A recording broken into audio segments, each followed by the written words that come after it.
4 जगहों से अपने 5000 सैनिकों को एलएसी के यानी कि लाइन ऑफ एक्चुअल कंट्रोल को लांघकर भारतीय जमीन पर कब्जा कर लिया है। भारतीय जमीन पर कब्जा कर लिया है। डूब मरो मेरे देश की सरकार चलाने वालों, डूब मरो। 1999 के बाद यह पहली बार है जब विदेशी सैनिकों ने भारतीय जमीन पर कब्जा कर लिया है।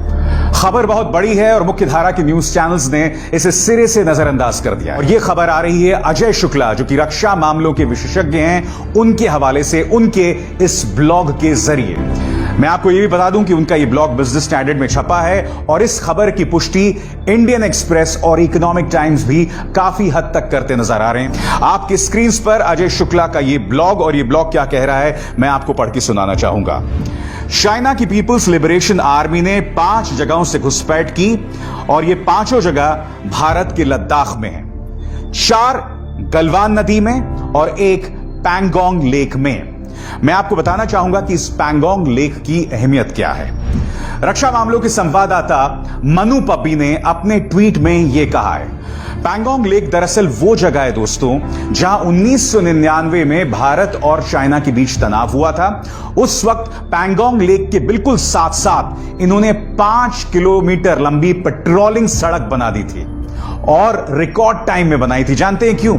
क्योंकि 1999 में कारगिल युद्ध हो जाता है और भारत को बड़ी तादाद में अपने सैनिकों को कारगिल की तरफ भेजना पड़ता है। और जैसे ही भारत अपने सैनिकों को कारगिल की तरफ भेजता है, चाइना 5 किलोमीटर लंबी यह सड़क पैंगोंग लेक के साथ साथ बना देता है। यह एक पेट्रोलिंग सड़क थी। तो यह है इंपॉर्टेंस पैंगोंग लेक का।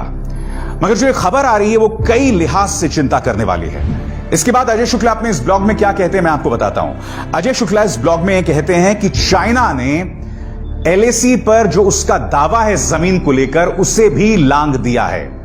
और उसका दावा कहां तक है? उसका दावा है गालवान घाटी तक। मगर अजय शुक्ला के इस ब्लॉग के मुताबिक हजारों पीएलए के सैनिक गालवान घाटी के अंदर 3 से 4 किलोमीटर अंदर घुस आए हैं। और यह अपने आप में भारत के लिए बहुत चिंताजनक बात है, क्योंकि चीन अब तक यह कहता रहा है कि गालवान घाटी का जो एलएसी का हिस्सा है वहीं तक उसका कब्जा है। मगर अब उसने भारतीय जमीन पर कब्जा कर लिया है। बात यहां नहीं रुकती। ऐसा नहीं कि इससे पहले चाइना ने भारतीय जमीन पर कब्जा नहीं किया। जब कांग्रेस की सरकार थी तो मैं आपको बताना चाहूंगा आपकी स्क्रीन पर 2013 डेप्सांग और 2014 चुमार, इन दोनों जगहों पर पीएलए के सैनिकों ने घुसपैठ की थी। मगर इस बार क्या अलग है मैं आपको बताता हूं। इस बार अलग यह है कि पहली बार पीएलए के सैनिक वहां पर आपके स्क्रीन पर बंकर्स बना रहे हैं, वहां पर उनके भारी वाहन आ रहे हैं और यही नहीं, वो अपने आर्टिलरी गन्स को भी प्रवेश करवा रहे हैं इस क्षेत्र में। और उसका मकसद है कि घुसपैठियों को इसके जरिए मदद दी जाए। अजय शुक्ला अपने ब्लॉग में कहते हैं, The Chinese have pitched close to 100 tents at 4 points on the Galwan River between patrolling points 14 and another location called Gogra. यानी कि 5 जगहों पर इन्होंने अपने दर्जनों टेंट्स, करीब 100 टेंट्स जो हैं वो लगा दिए हैं। और वो कौन से 5 पॉइंट्स हैं? गालवान रिवर पर पेट्रोलिंग पॉइंट 14 और एक और जगह है जिसका नाम है गोगरा। इसका मतलब यह है कि चाइना की पीपुल्स लिबरेशन आर्मी इस मुद्दे को लेकर लगातार तनाव बनाने की कोशिश कर रही है।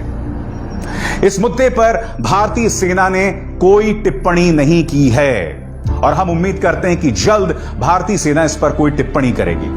अजय शुक्ला के इस ब्लॉग के मुताबिक मैं आपको यह भी बता दूं कि अब इस मुद्दे पर प्रधानमंत्री नरेंद्र मोदी और राष्ट्रीय सुरक्षा सलाहकार अजीत डोभाल नजर रखे हुए हैं। मगर क्या आप जानते हैं कि भारत की निगाह से सबसे चिंताजनक बात क्या है जो अजय शुक्ला के इस ब्लॉग में सामने उभर कर आती है? It is learned the PLA has stopped responding to Indian requests for flag meetings under the mutual protocol termed the Border Management Posture. It is a standoff in which there is presently no communication.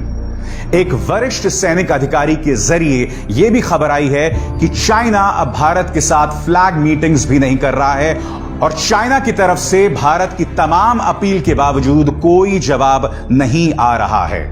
मैं आपको बता दूं कि इस कार्यक्रम में मेरे साथ जुड़ गए हैं अजय शुक्ला और उनका यह ब्लॉग इस वक्त रक्षा के गलियारों में गूंज रहा है। अजय शुक्ला से मेरा पहला सवाल कि अजय आप यह बताइए कि आपको क्यों लग रहा है कि 1999 के बाद जब करगिल में पाकिस्तानी आतंकवादियों और वहां की सेना ने घुसपैठ की थी उसके बाद का यह अब तक का सबसे बड़ा संकट है? हाँ अभिसार, मेरा मानना यह है कि 1999 कारगिल के बाद शायद ये भारत के सीमाओं के ऊपर सबसे चिंताजनक इंसिडेंट चल रहा है। जो कारगिल में घुसपैठ अंदर आए थे उनका मानना यह था कि हम अपने खुद के टेरिटरी में जा रहे हैं। कारगिल जो है पाकिस्तान का एक हिस्सा है और हम भारत का नियंत्रण तोड़ने के लिए जा रहे हैं। लेकिन इस बारी जो चाइनीज ट्रूप्स आए हैं वो ये नहीं कह रहे हैं कि हम खुद के टेरिटरी के अंदर जा रहे हैं। वो अपने खुद के क्लेम लाइन के आगे बढ़ के 3 या 4 किलोमीटर भारत के अंदर घुसे हुए हैं, उस टेरिटरी के अंदर जो कि चीन भी मानता है कि भारत का एक हिस्सा है। तो ये बहुत चिंताजनक बात है। दूसरी बात ये है कि जिस तादाद में ये लोग आए हैं चाइनीज ट्रूप्स भारत के अंदर और जो वहां पे वो अपना डिफेंसेस तैयार कर रहे हैं, तो इनको निकालना, वापस भेजना, इसके लिए अगर ये बातचीत के जरिए मामला हल नहीं हुआ तो काफी लड़ाई करके ये मामला हल करना होगा। तो यहाँ पे कैजुअल्टीज की पॉसिबिलिटी है और ये पॉसिबिलिटी है कि ये लड़ाई काफी दिन चले। अजय शुक्ला से मेरा दूसरा सवाल, चाइनीज अग्रेशन की बड़ी वजह क्या है? चाइनीज इतने ज्यादा आक्रमणकारी क्यों हो रहे हैं? अभिसार, किस मकसद से, किस एम से ये चाइनीज ट्रूप्स भारत के अंदर घुसे हुए हैं, ये तभी पता चलेगा जब राजनीतिक स्तर पे बीजिंग और नई दिल्ली के बीच में बातचीत शुरू हो। ये अभी शायद नहीं शुरू हुई है। लेकिन 2 या 3 सोच हैं। एक सोच ये है कि कश्मीर में कॉन्स्टिट्यूशनल चेंजेस पिछले साल करने के बाद भारत ने कश्मीर रीजन का एक नया नक्शा निकाला था, ऑफिशियल नक्शा, जिसमें उसने अक्साई चीन को भारत का एक हिस्सा जाहिर किया था। अक्साई चीन गलवान के साथ जुड़ा हुआ है, लद्दाख के साथ जुड़ा हुआ है, इस पे चीन का कब्जा है और चीन इसको क्लेम भी करता है। तो शायद चीन इस भारतीय नक्शे के ऊपर नाखुशी प्रकट कर रहा हो। एक सोच ये है। दूसरी सोच ये है कि अंतर्राष्ट्रीय समुदाय ने जो चाइना के खिलाफ कोविड-19 के सिलसिले में एक रेजोल्यूशन मूव किया था, भारत भी उसका एक हिस्सा था, शायद उसके ऊपर नाखुशी प्रकट कर रहा हो। और तीसरी वजह ये हो सकती है कि भारतीय ट्रूप्स ने बॉर्डर एरियाज में रोड बिल्डिंग की कार्रवाई जो है उसको तेजी दे रखी है। शायद चाइना ये दिखाना चाह रहा है कि वो नाखुश है इस रोड बिल्डिंग एक्टिविटीज के ऊपर। सवाल नंबर 3, क्या इस बात की कोई गुंजाइश है कि चाइनीज रवैये में कोई नरमी आएगी और वो बैक ऑफ करेगा? अभिसार, क्या चाइना पीछे हटेगा, क्या बैक ऑफ करेगा? ये एक बहुत महत्वपूर्ण सवाल है। मुझे तो ये लगता है कि ये देखते हुए कि चाइनीज ट्रूप्स किस तादाद में आए हैं, किस तैयारी के साथ आए हैं, क्या हथियार और असला वगैरह लेके आए हैं, इससे मुझे ये लगता है कि ये फैसला भारत के अंदर घुसने का बहुत ही ऊंचे स्तर पे लिया गया है। ये किसी लोकल कमांडर का लोकल इनिशिएटिव नहीं है। तो फिर अभी सवाल ये आता है कि चाइनीज डिमांड्स क्या होंगे, क्या वो मांगेगा पीछे हटने के एक्सचेंज में। मुझे तो लगता है कि अगर ये बहुत ऊंचे लेवल पे फैसला लिया गया है तो शायद ये पॉलिटिकल या इकोनॉमिक डिमांड्स होंगे। और इस पे अभी सवाल ये आएगा कि क्या भारत इनके डिमांड्स को मंजूर कर सकती है बिना बेइज्जत हुए। इस पे भारत के रिएक्शंस निर्भर होंगे। तो ये अभी देखना होगा कि ये डिमांड्स क्या हैं, भारत के रिएक्शंस क्या हैं, चाइनीज ट्रूप्स जमीन के ऊपर क्या करेंगे। ये सब देखते हुए अभी मुझे तो लगता है कि ये फैसला कुछ दिन दूर है।